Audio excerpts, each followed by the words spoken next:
नमस्ते, मी स्नेहल दर्पणकर. एसपी9 मराठीमध्ये आपलं पुन्हा एकदा स्वागत. तर पाहुयात आजची विशेष बातमी. बृहन्मुंबई महानगरपालिका शिक्षण विभागाच्या वतीने माननीय महापौर यांच्या संकल्पनेतून आयोजित करण्यात आलेल्या माझी मुंबई या विषयावरील बाळासाहेब ठाकरे बाल चित्रकला स्पर्धा 2026 चा निकाल जाहीर करण्यात आला.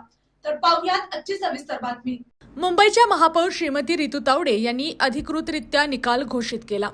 यावेळी उपमहापौर संजय घाडी, सभागृह नेते गणेश खणकर, शिक्षण समिती अध्यक्षा राजश्री शिरवडकर तसेच शिक्षणाधिकारी कीर्तिवर्धन किरत कुडवे यांच्यासह अनेक मान्यवर उपस्थित होते.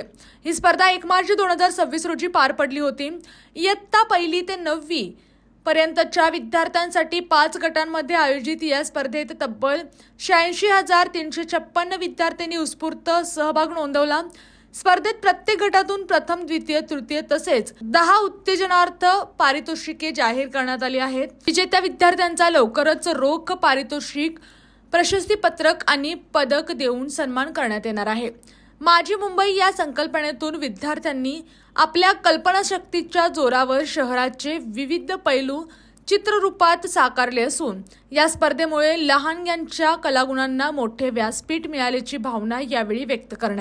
या आणि अशाच बातम्यांसाठी पाहत रहा एसपी9 Marathi. Your time, your news. धन्यवाद.